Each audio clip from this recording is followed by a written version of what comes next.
right, so I've been nerding out about this movie since I saw it at TIFF. It is an absolute masterpiece. Everything from Linus's cinematography, the documentary style shooting to it, Justin's score. Every time I look at the moon now, I hear that score when during the lunar module landing. I don't know if you can just walk me through briefly your experience shooting that moon sequence and the famous line. Do you actually say that line on set even though we don't see your face, or do you do it again in post?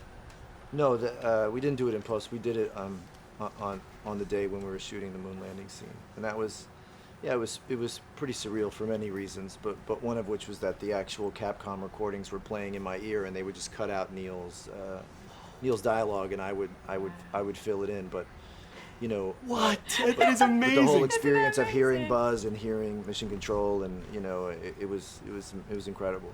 And there's no green screen, which is crazy because it's all blacked out. Yeah. I mean, it's all in camera. Yeah.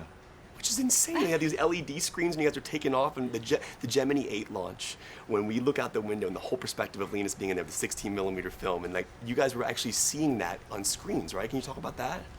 Yeah, I think, you know, it's one of the great parts about working with Damien is that he just goes the extra mile, you know, things that could have been green screen, you know, he got a massive LED screen, and you know, first of all, incredible amount of detail put into the capsules themselves, and then having technicians on set who had flown those missions or were directly involved with them to give us advice. You know, the Capcom recordings were directly pulled from the original, so we're saying the original dialogue, and then whatever was happening outside the window was some reasonable facsimile of what it would have been. So wow. Just everything you could possibly do to make it as authentic as possible on Damien's end. So it was an incredible experience for us who got to be in the seat. But you know, what's exciting about this film is that, you know, they shot it in a POV style, so the audience gets to have that experience as well. You know, so cool. You feel as though you're sitting in the seat, and it's you experiencing it as well. One of the most emotional scenes to me in the film is when you force him to tell the kids what's going on, and that he may or may not come back. And I think the beauty of what Damien has done here is I've always viewed Neil Armstrong as like this superhero-esque character where you landed on the moon. I didn't know anything about his family life, what he was going through at home, and your scenes are just as impactful and emotional as everything happening in the moon sequence. I'm curious with your conversations with Mark and Rick specifically for each of you. I know you have a lot of research. You heard a lot of recordings. What was the one thing that you heard from Mark and Rick that helped you kind of mold and get into who these people were? Was there one specific, I know there's a lot of things, but was there one thing that kind of helped you? There was no real one thing. I think that, you know, it's very, when you're talking to someone about their childhood and about their mother and father, you know, you're not asking somebody to be objective and kind of sit outside of themselves. You're asking them to kind of go back in time and kind of remember what they felt about that, and how, you know, how they felt about their mum and dad, who were they, you know, and none of us view our parents until we're adults anyway as actual real people. We think that they're, you know, just on this earth to take care of us and feed us, and so that was I always kept very much in my mind that their mum and dad were their mum and dad, so don't mess, and to protect young Rick and Mark, weirdly, from us as actors, because it's something you don't want to kind of hurt. Yeah. And for you, is there anything specific that helped mold him from your conversations with Mark and Rick for you? I think, you know, the most important thing was that they felt that they saw it. Yeah. You know, that I trust that they would have said something had they not. You know, they were very, very involved and very exacting, and so I think the fact that they sort of approved of this choice for me to play Neil was sort of like very helpful. I certainly couldn't have done it without that. But there were other things too. You know, for instance, you know, they arranged for us to meet Janet Armstrong, which was just, I mean, so invaluable. I can't say. You know, we got to meet with June, Neil's sister, at the farm where he grew up and was born. Childhood friends. Anyway, there was just they were instrumental in many ways. Last quick question: the multi-access scene. Yeah. Did you really pass out, or I mean, I know you're acting, but like, there's genuinely like, I looked at your face. You looked like you were really struggling in the sense of like you were about to pass out. Did you ever get to a moment where you almost passed out or did pass out? Not that I remember. But you really did that, right? Yes. Yeah. How many times? I know, how many times? You know, I don't know how many times exactly, but you know, again, I don't remember much. I just remember Damien yelling, "More spinning!" But it was amazing. You know, all of these things were, you know, even though, and any time you felt like you might want to, you know, complain, there was somebody there who had actually experienced one of these missions or been to the moon, and so it immediately put everything into context. Yeah, well, guys, thank you so much for this film. Everything about it is a masterpiece, and thank you for taking the time today to talk to me. Thanks so much, Thanks man. for being so enthusiastic. Really. One of the beauties of this movie is the 16mm elements within the cockpits, and then also you have the 65mm IMAX. Can you talk about, as a director, how you chose what scenes to use 16, and did you use 35 as well? Yeah, we used a little bit of everything. We wanted the majority of the movie to have kind of a 16 feel, mainly because of I just fell in love with the archival footage, the authentic archival footage of these missions, often shot by the astronauts themselves. So, you know, it's those smaller old school cameras on the shoulder, just cameras you could fit into the capsules. Just that look felt like a new way of seeing space. But when I talked to people who walked on the moon, you know, one thing that kept coming back was this sense of heightened awareness on the moon. Everything being heightened, you saw better, you heard better, your adrenaline was up, like a waking dream. And that felt like IMAX was going to be the perfect kind of way to do it. So we do a little bit of a Wizard of Oz thing, going from a small format like 16 to the biggest format you can shoot on. Yeah, the 1:3 aspect ratio is Yeah. amazing. You know, one of the things I love about this movie, I spent $21 to go see Mission Impossible Fallout just to see your IMAX trailer for this film. And it had the Gemini 8 sequence where Linus is literally, you're in the cockpit the entire takeoff and threw up into space. So can you talk about why you decided to stay in there? To me, that's the most powerful thing to see, because we are from their perspective looking out that little window. Filming that moment, what is really out there when they're shooting it, and also talk about staying in there and shooting that in 16 as well. Yeah, I mean, the initial idea was to stay in there. That kind of came right from the get-go. It just felt like a way of seeing a launch that I hadn't seen in movies. You tend to be wide, you see the rocket lifting off, but I wanted to really know what physically did it feel like for the astronauts to be in that capsule. It felt like cutting outside would almost give you a sense of safety. You know, I wanted to just resolutely be inside and see the entire change from earthbound to spacebound.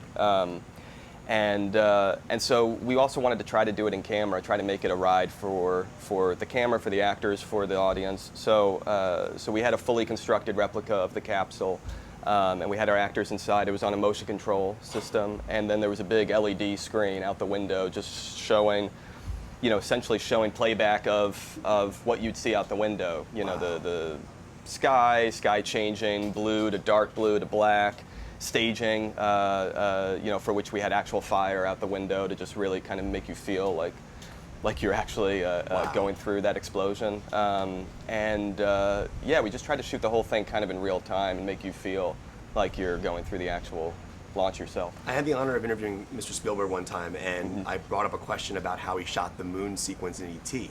And he blew my mind by telling me they actually went out with a 1,000mm lens and actually shot real moon photography to get that famous shot of the, which is amazing to me. And you have great shots in this film where, like, you have a moment where you rack focus through some trees to the moon. Yeah. Can you talk about doing things practically, doing things in camera, and the idea of no green screen whatsoever?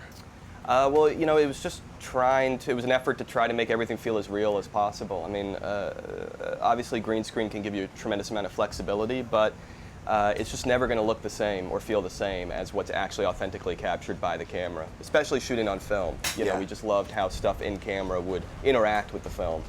Yeah, so, you know, when you see the moon in the sky, it's a real moon, and when we're in those capsules, we're seeing you know, what was actually being projected outside the capsule. It helps the actors too. You want everyone to feel immersed. So if the actors are immersed, they can play off that emotion. They're not imagining what they're seeing out there, and that can then translate to the audience, I think. And Hurwitz's score is brilliant. Every time I look at the moon now, that main theme comes in, especially that lunar module landing when you just pump it up and kind of that becomes a leading character in that sequence. I am curious though, like, there's a great shot, it's in the trailer as well, where you see the Earth and you see part of the capsule falling off, like we're being disengaged from the spacecraft, like the circular element. What are you doing there as a filmmaker to make it look like we're really seeing the Earth and seeing this thing come off the spacecraft? Well, that's again probably I think the shot you're talking about is a mixture of a full-scale, you know, piece of a set that Nathan Crowley, our production designer, built, and then a miniature element. We used a lot of miniatures for various pieces of spacecrafts in space. And again, that would have been shot either against a black backdrop or against an LED screen of the Earth. But I was just lucky to have, at every step of the process, just incredible people. I mean, Nathan Crowley has worked with Nolan a lot, really understands the in-camera process. The visual effects team, led by Paul Lambert and Kevin Elam, was incredible. It was just really brilliant craftspeople who embraced the challenge of trying to make this feel real, look real. We wanted the whole thing to feel like a documentary, as though we had kind of smuggled up into space with the astronauts. Yeah. When I was watching the film, one of the things that struck me, obviously, and I read this in the press notes, which blew my mind, because I think Linus is one of the greatest cinematographers in the history of movies. He's just an absolute genius. But you actually used the real lenses that Aldrin and Armstrong had on their cameras on the moon. Is that, did I read that right? Is there there were lenses that? Yeah, there was in a few of the cases that there was that overlap, especially in terms of the 70mm Hasselblad photographs that the astronauts were taking on the moon. But also, I mean, that was also our reference. You know, we spent a lot of time, Linus and I, just looking at those photographs. And just trying to pinpoint what makes them special, what makes the moon the moon. It's very surreal, the sharpness of the shadows, the way the light doesn't fall off, and yet, of course, you have this sort of sunlit earth, or sunlit soil, contrasted with the black of the sky. So it just made us, lean into things like, if we're exposed for the soil, not seeing the stars, letting that just go completely black. Shooting outside at night is basically how we wound up doing the moon surface with a giant light that Linus built. He worked with 200,000 watts, right? With an inventor to build the biggest film light ever used, which blew up twice for us. So our sun literally combusted twice. But so it wasn't easy, but it was amazing the results we could get back shooting on IMAX in this vast rock quarry outside that had been sculpted to look like the moon. So that essentially most of what you're seeing in those moon sequences is, again, in camera. That's not a sound stage. It's not green screen or anything like that. Wow. Well, thank you for the time, man. It was amazing. I literally wrote questions for like weeks on this. So it's I love it, man. Thank you so much. What was it like when you saw your dad again after he got back? I know there was the quarantine element. What was that interaction? Did he come home? Did you go to him? Because in the film we obviously see how your mother handles it. But what was your? We went to visit him in quarantine as well. Okay. I mean, they had a room pretty much like what you saw in the movie where you could talk. And we went over there several times at least. I can't remember exactly. But before that, he was in the trailer. There was a modified Airstream trailer. Wow. At Ellington Air Force Base, and we went there before they got moved down to Houston, or down to the NASA, and we were able to talk to them through a telephone. Oh, cool! And that's where they're looking through a little window, and were able to talk with us, and it was very exciting. Yeah. It was very exciting, and we were just glad to have him home. To me, this is a masterpiece. I've seen it twice. I'm going for a third time on Thursday. I have been tweeting about this movie, writing about this movie for so long. It truly, and it's to me, it's very, very pro-American. There's flags everywhere. There's a sequence where I think one of your characters is like wheeling down. Yeah, that was me. Yeah. So my question is, people are wanting to boycott a film that they have never seen before, and what was your thought process on not seeing the actual planting of the flag? To me, the flag's there. It's a very pro-American film about an American man and an American family doing an extraordinary thing. Did it bother you at all that the flag wasn't there? The planting? It did not. I mean, we both feel that the movie's very patriotic, and it's full of American symbology. Not just the flag, but lots of things. Yep. And we just want we want people to go see the film and judge for themselves. Yep. I agree. And do you find it weird that people are so quick to judge? It's a bit like the telephone game, right?